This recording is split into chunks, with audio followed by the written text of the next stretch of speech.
అసలు ఏ సిమ్టమ్స్ ఉంటే are A science ఉంటే ఒక రుమటాలజిస్ట్‌ని కలవాలి అనే దీంట్లోకి ఉంటారు పేషెంట్స్ చెప్పండి? సో ఈ రుమటాలజీ డిసీజెస్ అన్నీ కూడా మల్టీ సిస్టమ్ డిసీజెస్ ఆల్రెడీ ముందు చెప్పుకున్నట్టు. కానీ వీటన్నిటిలో కూడా ప్రధానంగా ఉండేది, ముఖ్యంగా ఉండేది కీళ్ళ నొప్పులు. సో ముఖ్యంగా కూడా కీళ్ళ నొప్పులు అనేవి చేతి వేళ్ళలో నొప్పులు రావడం కానీ, కాలి వేళ్ళలో నొప్పులు రావడము, తర్వాత వచ్చేసి భుజాలు, మోకాళ్ళు అన్ని రకాల కీళ్ళల్లో నొప్పులు రావచ్చు. కీళ్ళ నొప్పులతో పాటుగా కొన్నిసార్లు వాపులు వస్తాయి. మార్నింగ్ నిద్ర లేచినప్పుడు ఎక్కువగా ఉంటాయి. నిద్ర లేచినప్పుడు ఎక్కువగా ఉండి కొంచెం పోయే కొద్దీ తగ్గిపోతాయి. సో ప్రధాన సిమ్టమ్స్ వచ్చేసి కీళ్ళ నొప్పులు. రెండోది వచ్చేసి కొన్నిసార్లు ఈ కీళ్ళ నొప్పులతో పాటుగా వీళ్ళకి చర్మం మీద మచ్చలు రావచ్చు.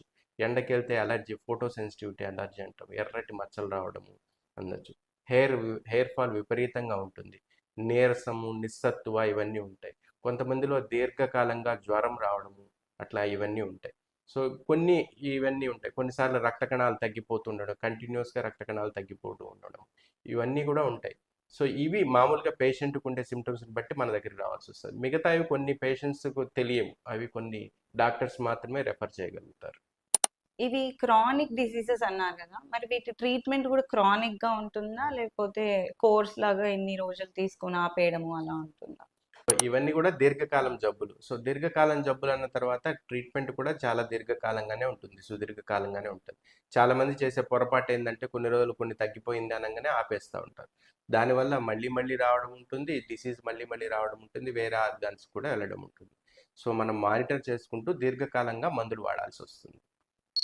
నాకు తెలుసు మా ఆడవాళ్ళం చాలా స్పెషల్ అని. కానీ ఈ రుమటాలజీ డిసీజెస్‌లో గూడా మేము చాలా స్పెషల్. ఎక్కువ ఆడవాళ్ళకే వస్తుందంటారు కదా! సో, అసలు ఇది ఏ వయసులో ఉన్న వాళ్ళకొస్తుంది? ఆడవాళ్ళకి ఎక్కువొస్తుందా? అన్ని వయసుల వాళ్ళకి వస్తుందా?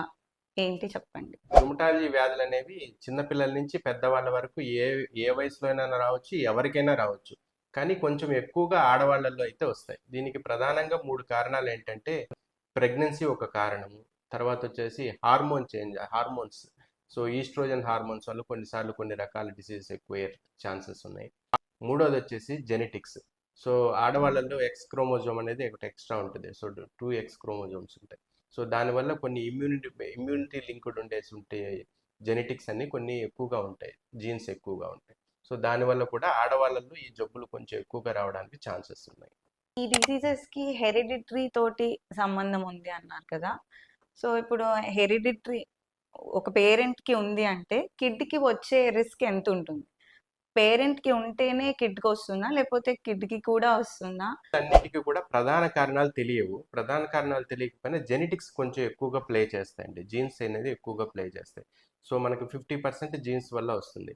ఇట్లా ఉంది అంటే 50% జీన్స్ వల్ల ఉంటే ఇప్పుడు ఇంట్లో ఒకరికి ఉందంటే కంపల్సరీ ఇంకొకరికి రావాలని అనే రూల్ అయితే ఏం లేదు.